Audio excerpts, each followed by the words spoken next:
Before we start our workout, we need to do a bit of a stretch and a little bit of a warm-up, primarily of the muscle groups that we're going to be using for our cycling. Okay, so ideally we need to warm up our quadriceps, our hamstrings, our groin, our back, and the intercostals. Now they're the muscles that run between our ribs. When we breathe deep, which obviously we do in cycling, we use those muscles. They're hard to warm up, really important to stretch them before we start. We're going to start with the hamstrings though. So let's keep our left leg straight out in front, bend the right knee out to the side, gently bring the weight forward, bringing our chest down towards our left thigh. Beautiful. Now if you can, we want to tuck the hands underneath that left foot. Not everybody has got the range of motion that allows them to do that, but if you can, that's where we put the hands. We gently draw that chest down. Now remember, the focus here is on the chest to the thigh. Don't worry about the position of your head. If you need to think about putting your head somewhere, rest your chin on your left knee. That's a good spot for it, but don't worry too much about the head. Okay, gentle pressure there. Now again, you may not be able to come this far forward. Doesn't matter, that's fine, as long as you're getting a stretch. Now, from here, we're going to move straight into the intercostal stretch. It's a really good one. We keep the position with the legs, we sit back up. Good. Now, we turn to our right. We place left hand on right knee.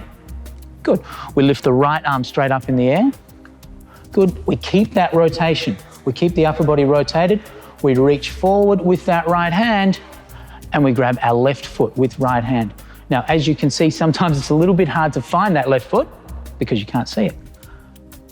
Good, nice big stretch forward. And again, the idea is total rotation of the upper body so that in theory at least, our left shoulder is directly above our right shoulder, the way Alison has here.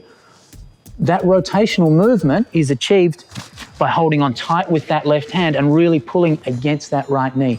So we want to feel a big, deep stretch all down through the ribs on the right side of the body. That's beautiful. And relax. Good, up we come, let's swap it over. We need to do the other side, of course. Right leg straight, left knee bent out to the side.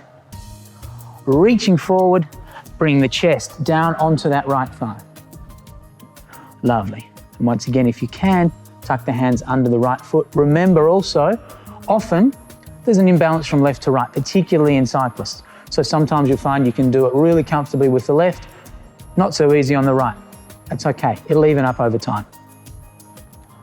All right, once we've had that nice stretch of the hamstring, up we come sitting tall, reaching across with our right hand onto the left knee, starting up nice and tall. Beautiful. Left arm up, reaching forward. We reach for that right foot, it's nearly there. There we go. Good. And again, the rotation is the important bit. So this time, our right shoulder is directly beneath our left. And we're getting a really good stretch through the ribs on the left side. Later on, when we're on our bike, we'll be really grateful we've warmed them up. Good. Okay, we relax from there. We keep the left knee bent out to the side. We bend our right knee out to the side as well. We bring the soles of our feet together. Good, we're sitting up nice and tall. The feet are tucked in nice and close. We lean the upper body forward, bringing the chest towards the toes. Reach forward, place the palms on the floor. And if you can, like Alison can here, we're going to bring the elbows right down onto the mat. If you're almost there, but just not quite, the way Anna is here, we're just going to gently alternate one elbow, then the other.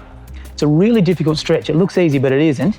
So if you haven't quite got those elbows to the floor, that's fine, it doesn't matter. And let's relax from that one. Good. Let's come up onto our right knee with our left foot forward. Good. Now it's important here, we're in a nice, strong, tall position. Big chest, shoulders back, hips forward. Lovely. Let's reach back with our right hand. Lift the right foot off the floor.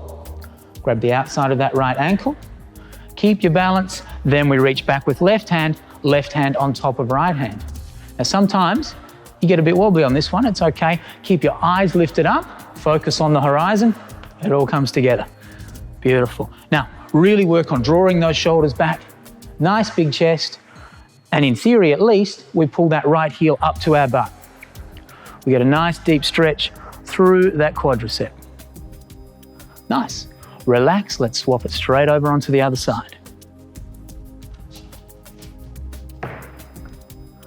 Good, once again, we gently come forward, left hand first, onto that left foot, then we reach back with the right. Good, up nice and tall. Focus on a big, strong chest. Draw the shoulders blades back, squeeze them together. Good, right hand is on top of left. We pull that left heel up to our butt. Now, if you're really flexible through the quads and you need a little bit more of a stretch, you can really focus on bringing your hips further forward and your shoulders further back. So picture, if you can, having your hips further forward than your shoulders are. Good, lift the chin a little bit. And even if you need to, you can arch the small of your back just a fraction, just to increase the pressure through the quads. And we relax. Lovely. Let's lie face down on our mat now. Good, and we bend the knees, pulling our heels up towards our butt. Good, we reach back with left hand, grab the outside of the left ankle, then we do the same with the right. Now, the focus here for this exercise is on really squeezing those shoulder blades together. So focus on that spot right between the shoulders, squeeze it together, lift the chin, lift the chest, lift the head up off the floor. Good. And now our focus changes onto the point of contact between the palms of the hands and the top of our feet. We lift our feet just a little bit higher. We use the strength in our legs to kick our feet back, which lifts our upper body even higher off the floor.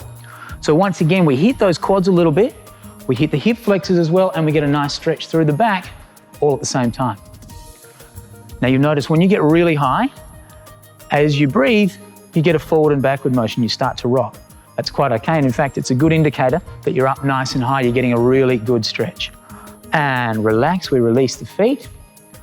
Good, and last of all, we turn over onto our backs.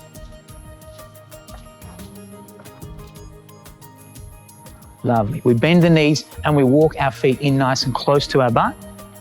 Reaching forward with left hand, we grab the front of our left ankle, and then we do the same with the right. Now you may find to begin with, you need to lift your head and shoulders a little bit off the floor to get a grip on those ankles. That's quite okay. Once we have got a grip, we lift our hips and we push them up towards the ceiling. From there, we can adjust our grip if we need to so that we've got our hands right at the front of each ankle. Okay, when you're up nice and high, it's easy to walk your feet back in underneath your butt a little bit more. Now the goal here is to have those feet completely flat, so our heels are flat on the floor. Very good. Now, nice strong grip, hands at the front of each ankle, big breath in, exhale, and we lift those hips a little bit higher, pushing them up towards the ceiling. Once again, we get a good stretch through the quads, we get a nice gentle stretch through the lower back, but we also get to hit those hip flexors. Now the hip flexors or the psoas muscles are pretty hard to stretch for cyclists, and this is a good one to incorporate into your stretching routine. And down we come. And we straighten the legs out and relax.